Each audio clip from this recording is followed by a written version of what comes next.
Dr. Sarah Chen stood before the massive crystalline structure that had appeared overnight in the middle of Manhattan.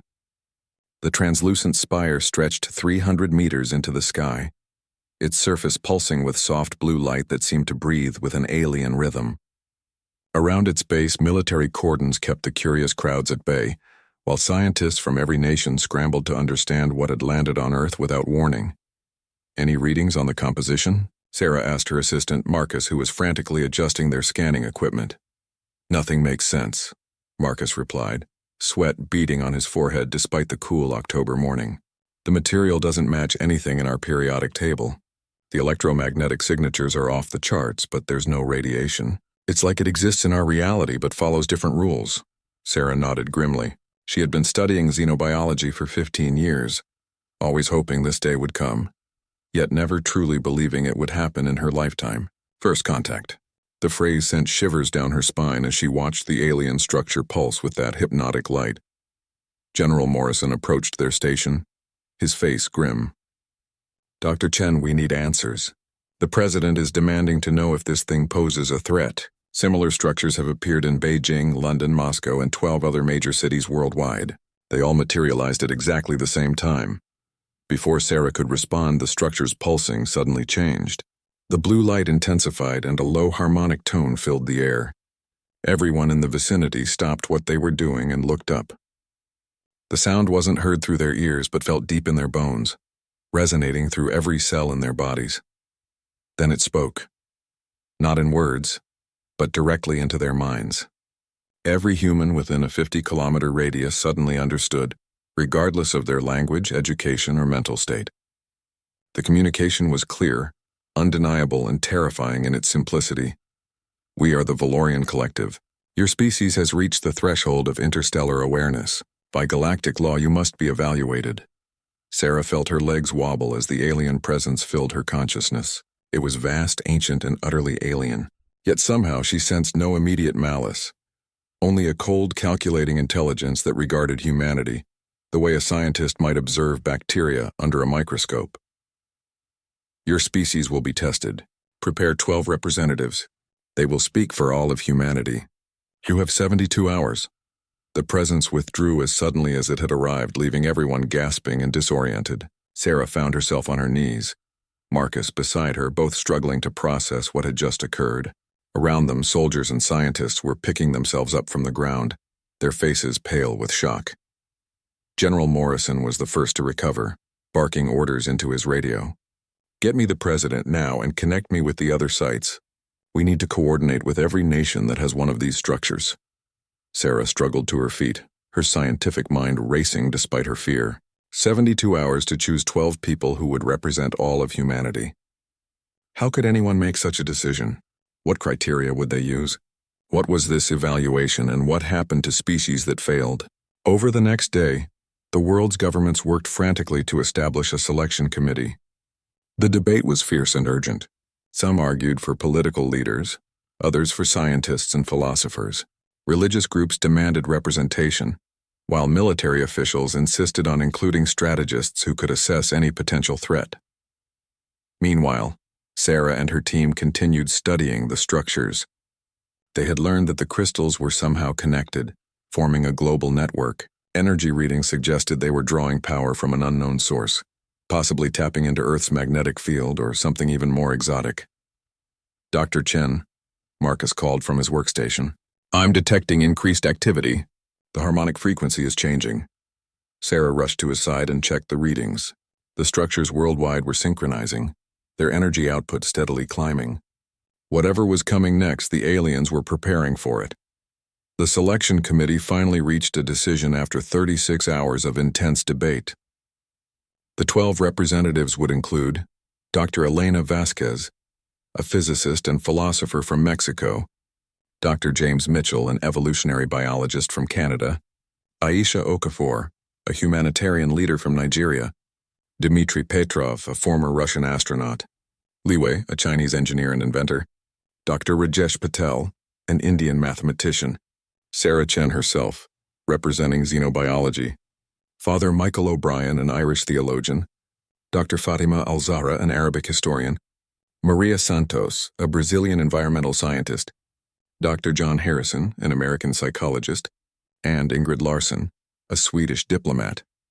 Each representative was chosen not just for their expertise, but for their ability to think beyond their own cultural perspectives.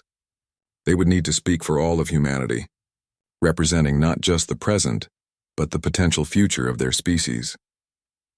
As the 72-hour deadline approached, the chosen 12 gathered in New York. Sarah found herself in a conference room with 11 strangers who shared her burden of representing an entire species. The weight of responsibility was crushing. What questions would the aliens ask? How could they possibly answer for all of humanity's complexity, its violence and beauty, its failures and achievements? Dr. Vasquez spoke first, her voice steady despite the magnitude of their situation. We need to understand what we're walking into. This isn't just about representing our governments or our professions. We're speaking for every human who has ever lived and everyone who might be born. Father O'Brien nodded solemnly. The question is whether we approach this as supplicants begging for mercy or as equals requesting dialogue. We don't know enough about their intentions to choose either approach, Dr. Mitchell interjected. For all we know, this evaluation is routine for them. They might have done this to thousands of species. Sarah looked around the table at her fellow representatives. In just a few hours, they would face beings whose technology and intelligence dwarfed humanity's achievements. Whatever happened next would determine the fate of their species. The aliens had called it an evaluation, but Sarah couldn't shake the feeling that it was really a trial. With humanity's continued existence hanging in the balance, the crystal structures began to pulse more rapidly as the deadline approached, and Sarah felt the weight of 8 billion souls resting on their shoulders. The 12 representatives stood in a perfect circle around the base of the Manhattan crystal as the deadline arrived. Sarah's heart pounded as she felt the alien presence return, stronger this time, pressing against her consciousness like a tide of pure thought. The structure's blue light intensified until it was almost blinding, and suddenly the world around them disappeared. They found themselves in a vast chamber that seemed to exist beyond the normal rules of space and time.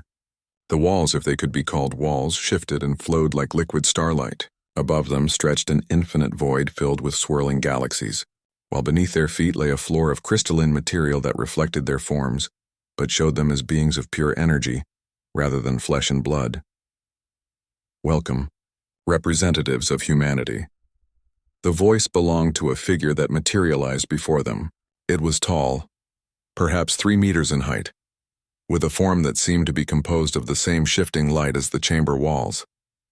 Its shape was roughly humanoid but elongated, with features that suggested both great age and profound intelligence.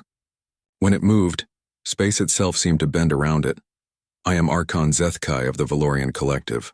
I have observed your species for 3,000 of your years, watching as you grew from scattered tribes to a global civilization capable of splitting atoms and reaching for the stars. Dr. Vasquez stepped forward, her scientific training helping her maintain composure despite the impossibility of their situation. We are honored by your attention, Archon. May we ask what this evaluation entails? The alien's form shifted and Sarah sensed what might have been amusement. Direct, I appreciate that quality, very well. Your species has reached what we call the convergence point. You possess technology capable of destroying your world, yet you also show potential for growth beyond your planetary boundaries. History has shown us that species at this juncture face a choice that determines their ultimate fate. The chamber around them changed, and suddenly they were surrounded by images of other worlds, other civilizations. Sarah watched in fascination and growing horror as the scenes played out. Some showed peaceful, advanced societies spreading among the stars. Others displayed worlds reduced to radioactive ash, civilizations that had destroyed themselves in wars of unimaginable destruction. Some species choose wisdom, Zethkai continued, embracing cooperation and expanding into the galaxy as a unified force for creation. Others choose dominance, turning their newfound power inward until nothing remains but ruins and regret. And what happens to those who choose poorly? Dr. Patel asked, his mathematical mind seeking to understand the parameters of their situation. They are prevented from spreading their destructive nature beyond their home system. A simple matter of adjusting their star's output, instant, painless, complete. The casual way the alien described genocide sent chills through all 12 representatives. Sarah realized they weren't just being evaluated, they were potentially being sentenced. The Valorian collective saw themselves as gardeners of the galaxy, pruning away species that might threaten the greater cosmic order. Li Wei, the Chinese engineer, spoke up. How many species have you encountered at this stage? In this galaxy alone? Approximately 47,000 over the past million years. And how many chose wisdom? Father O'Brien asked quietly. There was a long pause before Zethkai answered. 43. The number hit the representatives like a physical blow.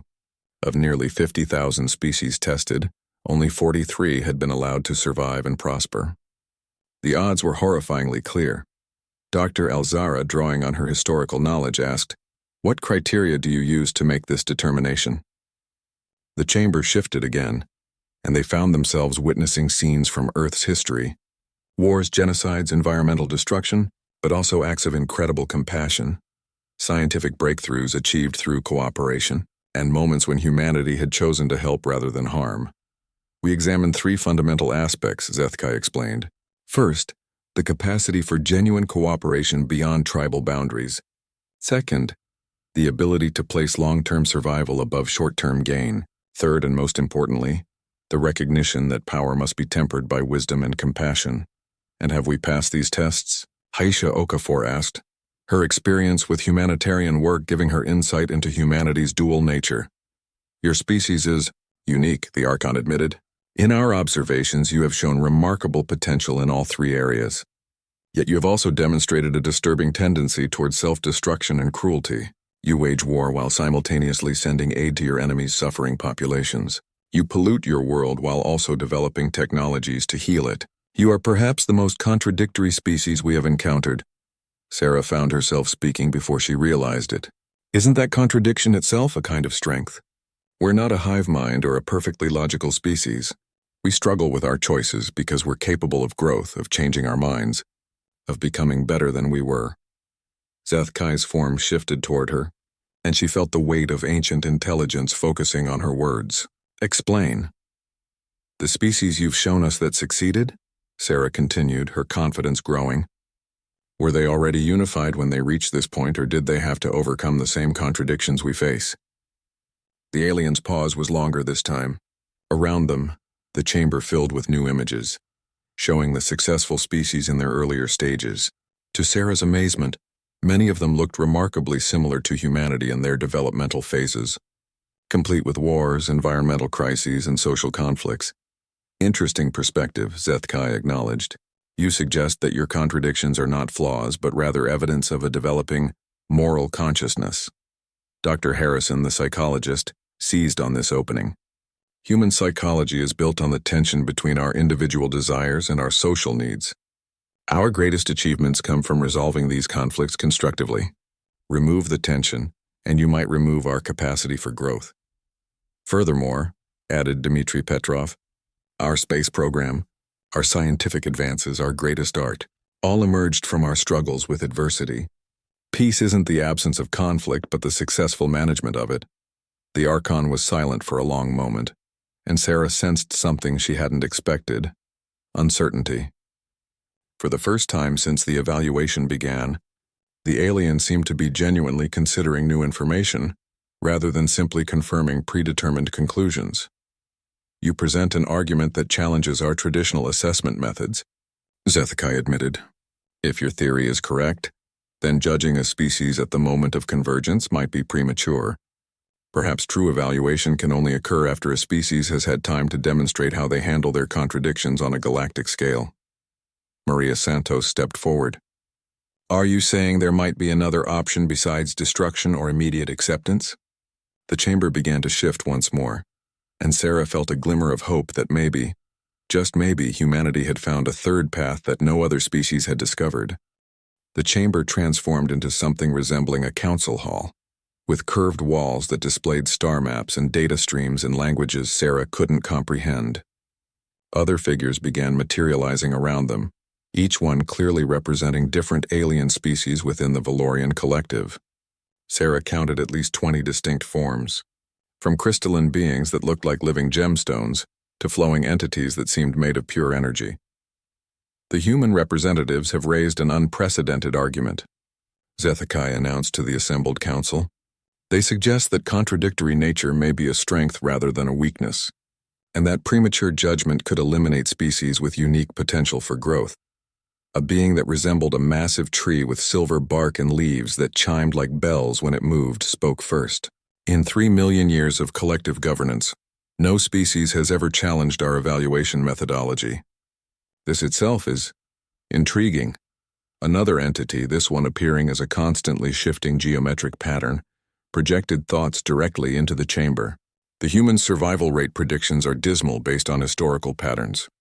Their planet shows environmental degradation, ongoing military conflicts, and resource depletion. Standard protocol demands intervention.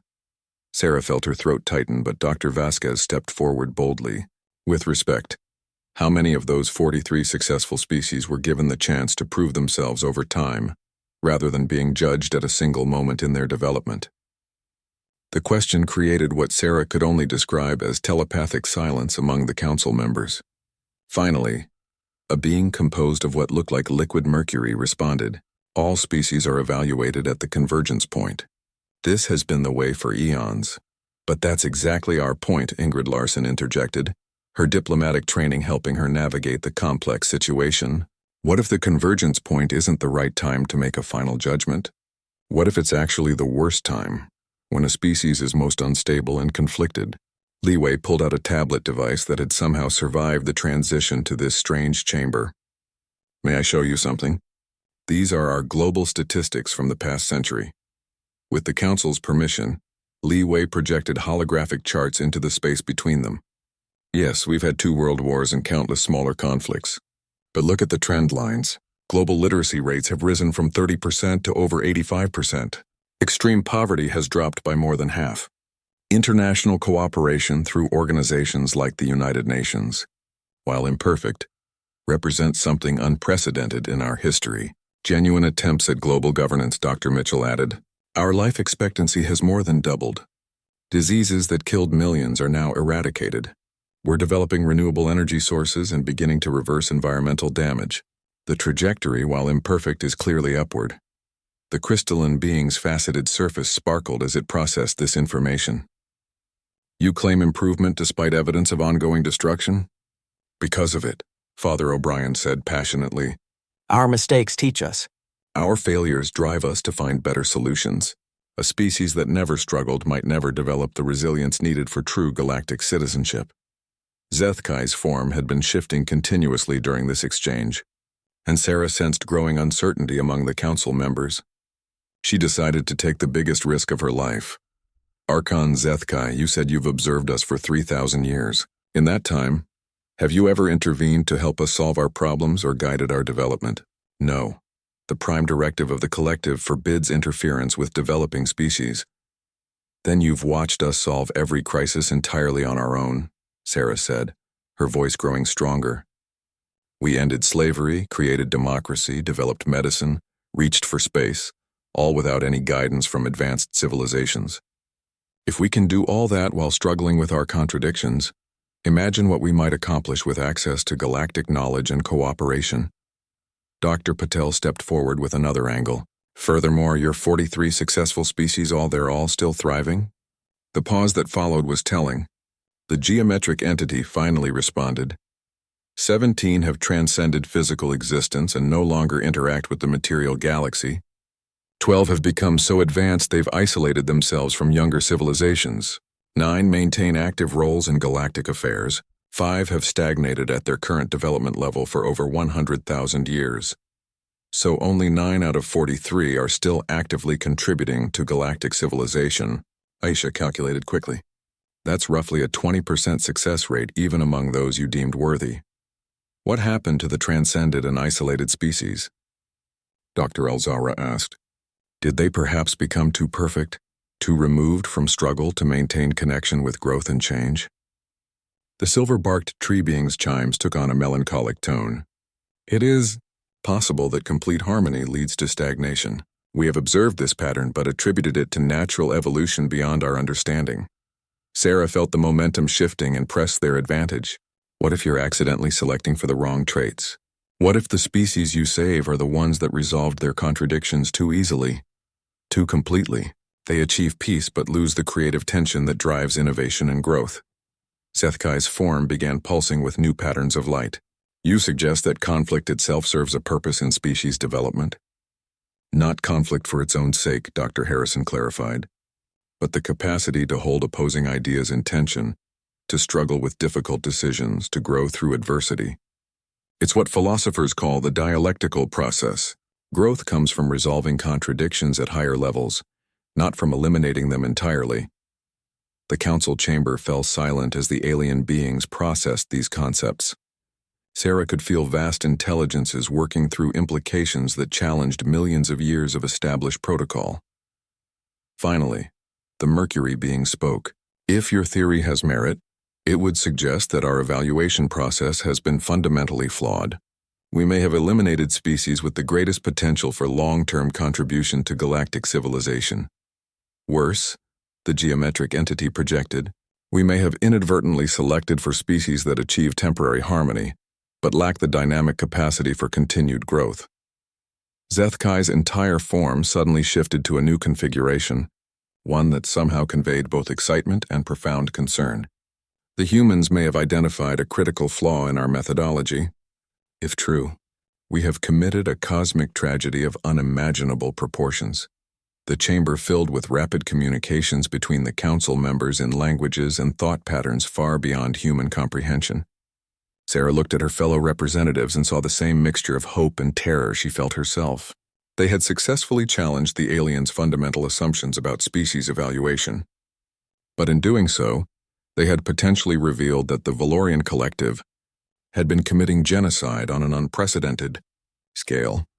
The question now was whether the aliens would see humanity's insight as valuable enough to warrant survival, or whether pointing out such a massive error in judgment would seal their fate. The next few minutes would determine not only humanity's future, but potentially reshape the entire galaxy's approach to emerging civilizations.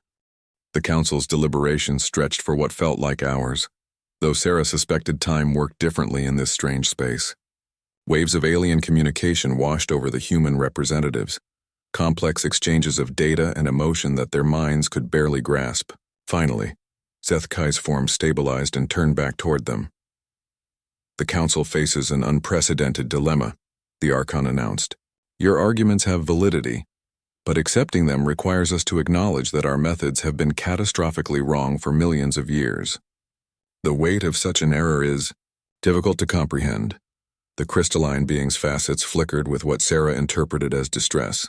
If your theory is correct, we have destroyed 46,957 potentially valuable civilizations based on flawed criteria. With respect, Dimitri said gently, dwelling on past actions won't help current or future species. The question is what you do moving forward. The silver tree entity's chimes carried a note of something like anguish. How does one measure the value of civilizations that no longer exist? How do we quantify the discoveries, the art, the unique perspectives that were lost? Maria Santos stepped forward, her experience in environmental restoration guiding her words. In ecology, we've learned that diversity creates resilience. Maybe the galaxy needs different types of civilizations, including ones that maintain creative tension and contradiction. Monocultures are vulnerable. They can't adapt when conditions change. Furthermore, added Li Wei, your own council demonstrates the value of diverse perspectives.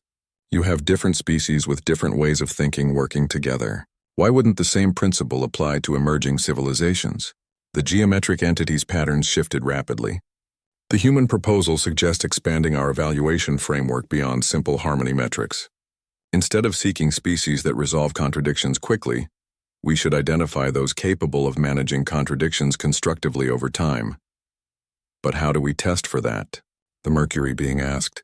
The humans propose judging species over extended periods, but that approach carries its own risks. A species could appear stable for millennia before suddenly turning destructive.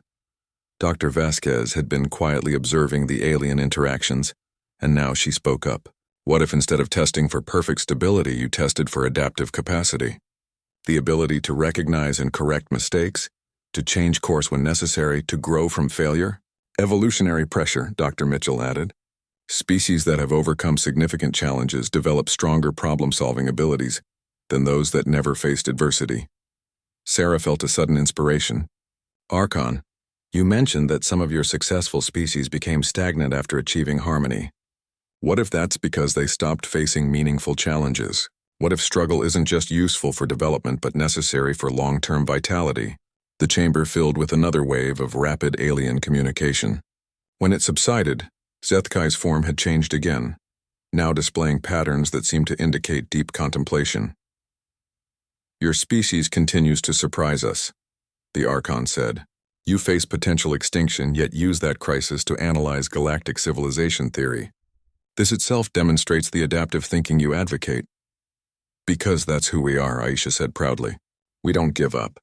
We don't accept that problems can't be solved. Even when facing beings who could snuff out our sun, we look for ways to turn the situation into something positive.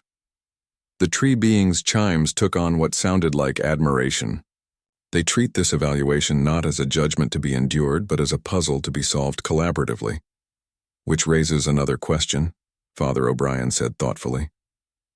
Why maintain the evaluation system at all? Instead of judging species from above, why not invite them to join the galactic community as partners and let natural selection determine which civilizations thrive? The suggestion created what Sarah could only describe as shocked silence among the council. Impossible, the Mercury being responded immediately. Unchecked expansion of aggressive species could devastate galactic civilization. Could it? Dr. Patel challenged. Or would exposure to more advanced civilizations naturally moderate aggressive tendencies? Competition drives improvement, but cooperation is what allows complex systems to flourish. Ingrid Larson seized on this opening. On Earth, our most aggressive nations often become more peaceful when integrated into global systems with shared interests. Isolation breeds extremism. Engagement tends to moderate it. You propose dismantling the entire collective's protective framework, the geometric entity stated. We propose evolving it, Sarah clarified. Instead of preemptive elimination based on predicted behavior, establish a probationary membership system. New species get limited access to galactic civilization under mentorship from established members. Those who prove constructive over time earn full membership. Those who prove destructive face consequences, but only after demonstrating their nature through action rather than prediction. Li Wei pulled up another set of projections.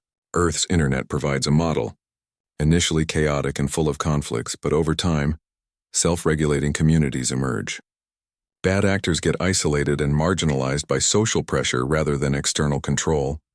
The council's discussion resumed with unprecedented intensity. Sarah realized they had moved beyond simply advocating for humanity's survival to proposing a fundamental restructuring of galactic civilization. It was audacious to the point of insanity, yet the aliens were seriously considering it. The humans raise valid points about our current system's limitations, Zethkai finally announced. However, implementing such changes would require consensus among all collective species, including those who have remained isolated for millennia. Then let us be your test case, Dr. Harrison suggested. Give humanity probationary status. Monitor us closely. If we prove the new approach works, you'll have evidence to convince the others. If we fail, you'll have confirmation that the old ways were correct. And if you succeed but create unforeseen problems, the crystalline being asked. Then we'll face those problems together and find solutions, Sarah said simply. That's what partners do. The tree being's chimes rose to a crescendo. Never in 3 million years has a developing species proposed solutions to the collective's fundamental challenges.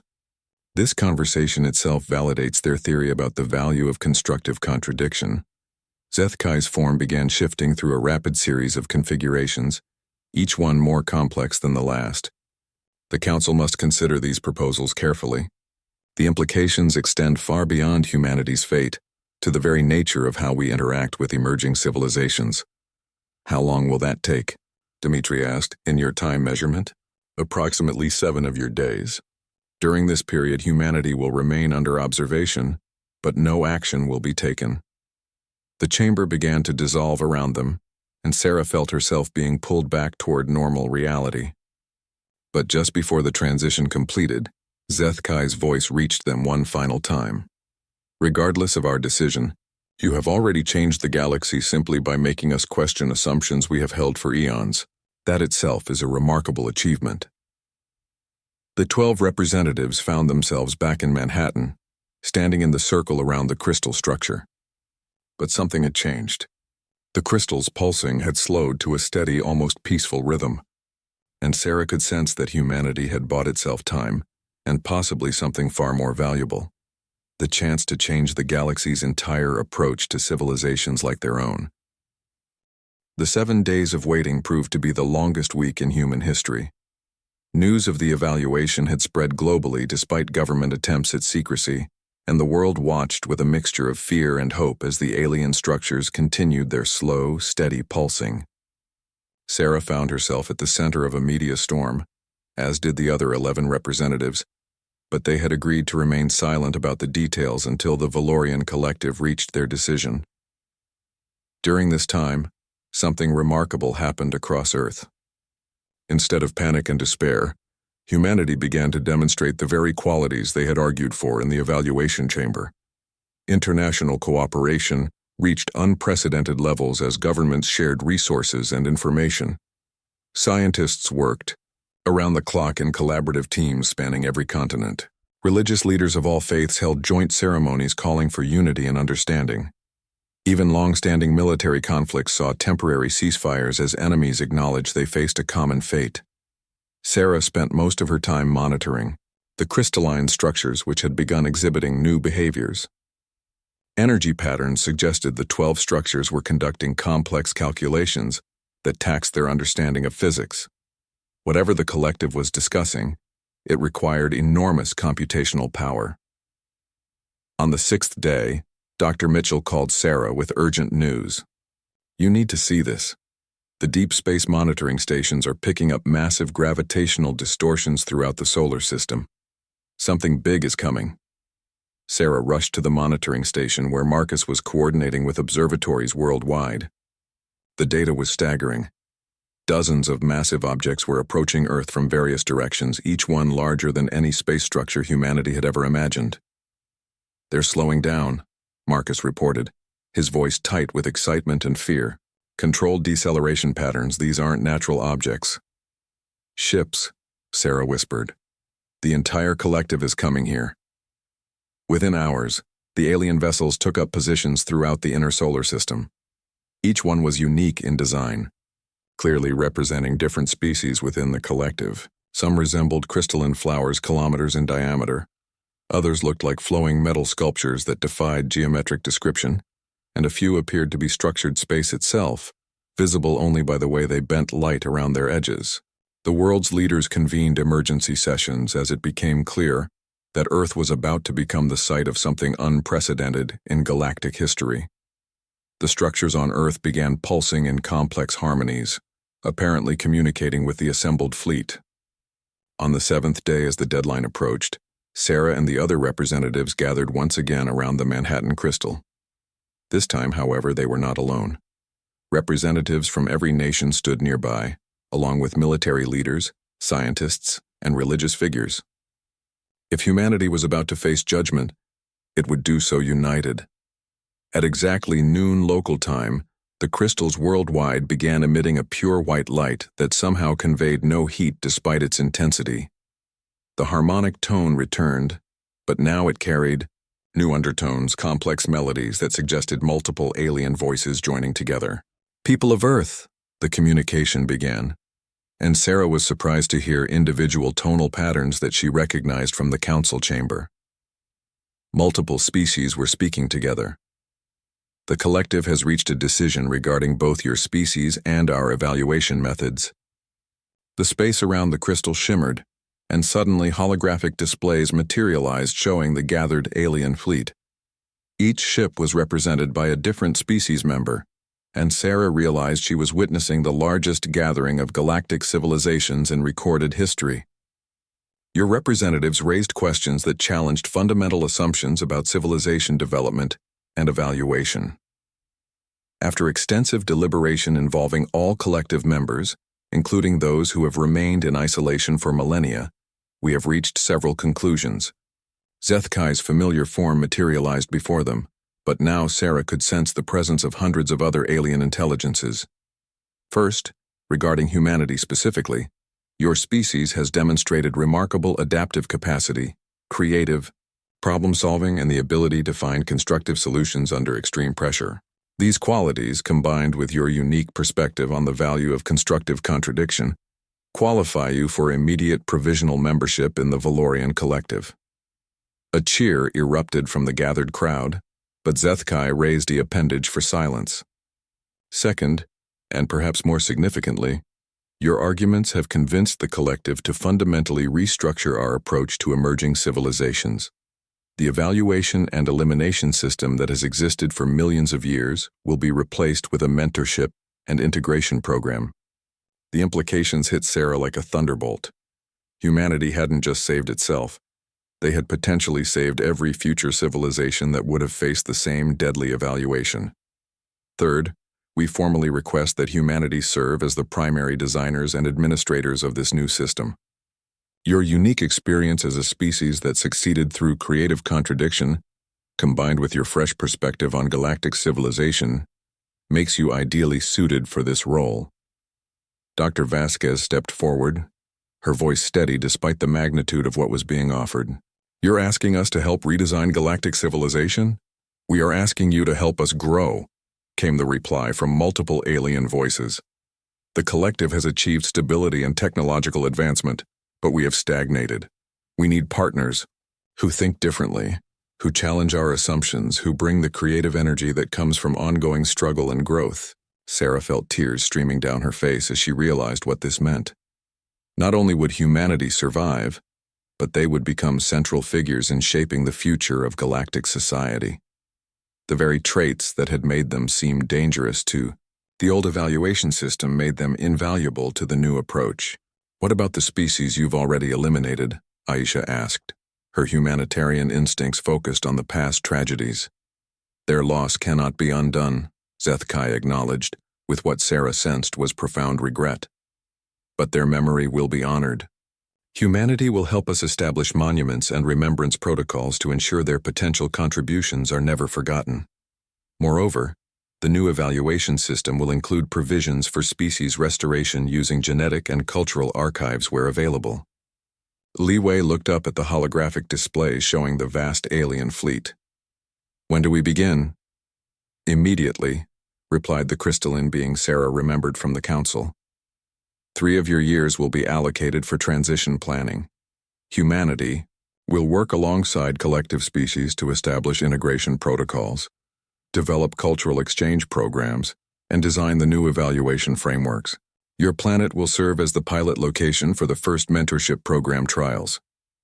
Father O'Brien asked, what about Earth's internal conflicts and problems? They will not be magically solved by collective membership, the tree being's chimes conveyed. But you will have access to technologies and perspectives that can help you address them more effectively.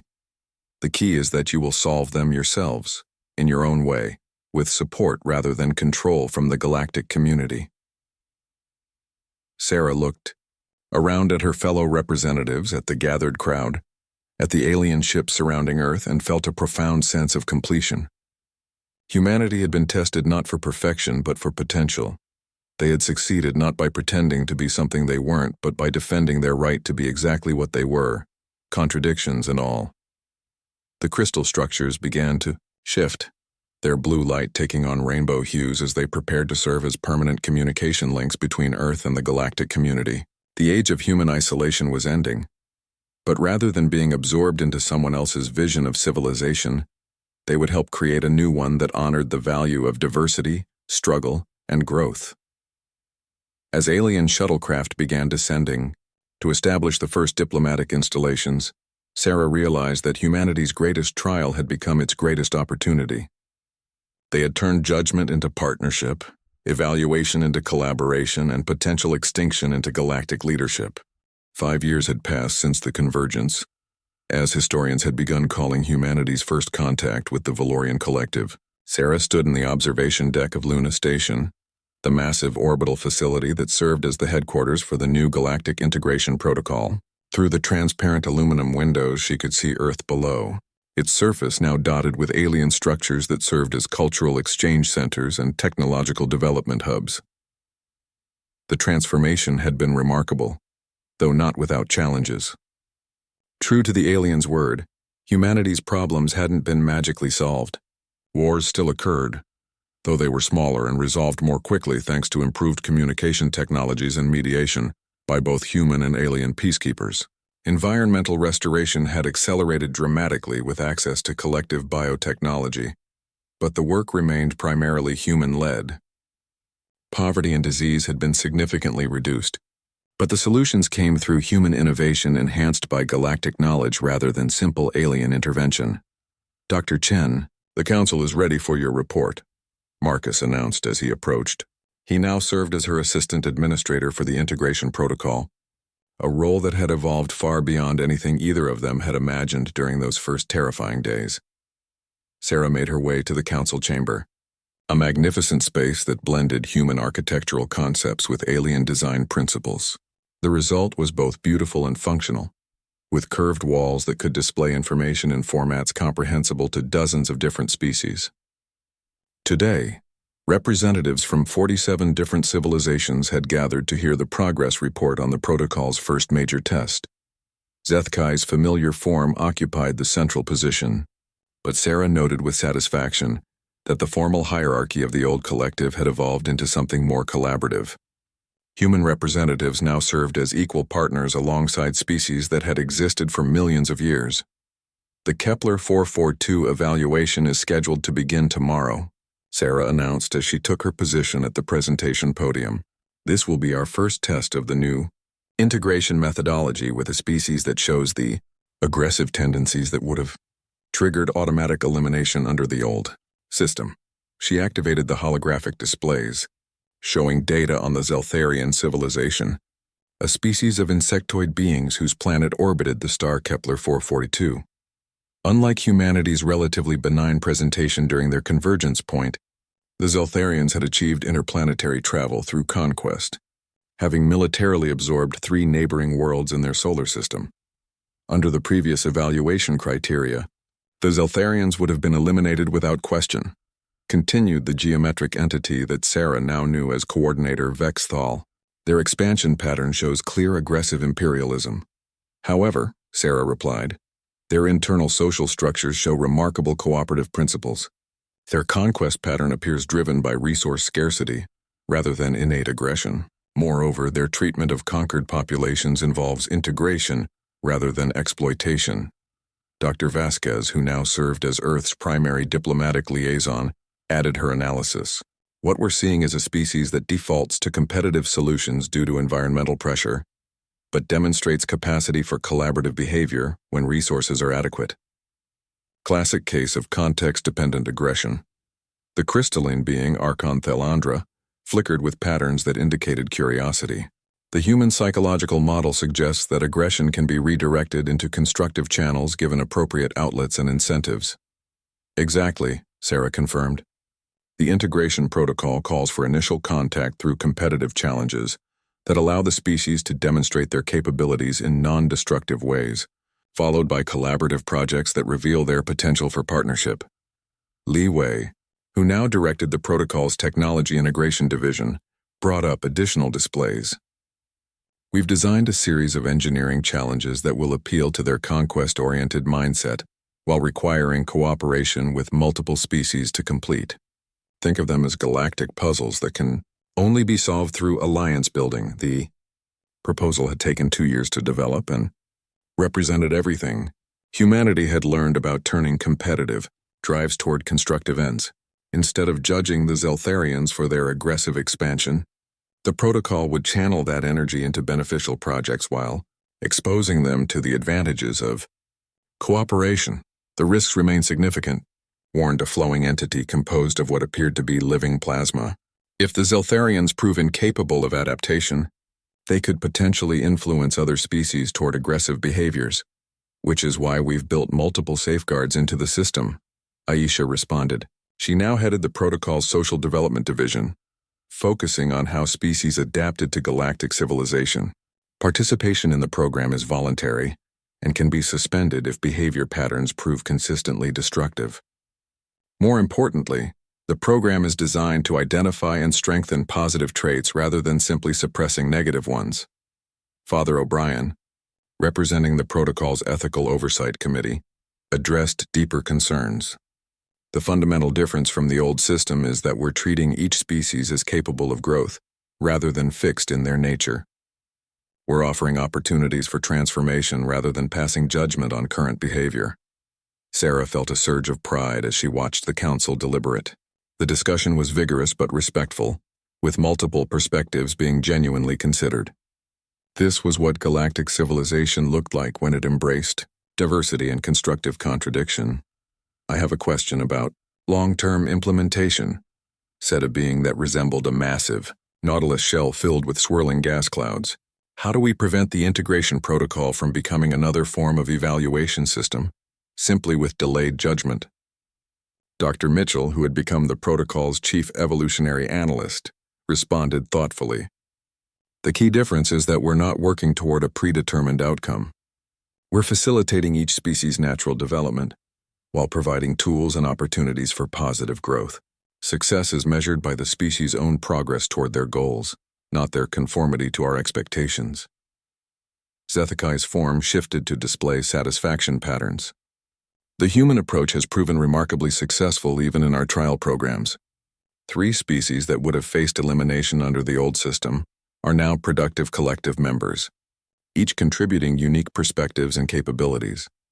The council session continued for several hours, with detailed discussion of protocols, safeguards, and implementation strategies. Finally, the vote was called. Species after species registered their approval for the Zeltharian integration attempt. When the tally was complete, the decision was unanimous. "The protocol is approved for the Zeltharian civilization," Zethkai announced. "May this mark another step forward in our collective evolution." As the council dispersed, Sarah remained behind to watch Earth rotate slowly below. 5 years ago, humanity had faced potential extinction. Now they were leading the transformation of galactic civilization itself. The irony wasn't lost on her that their greatest weakness, their contradictory nature, had become their greatest strength. Marcus joined her at the observation window.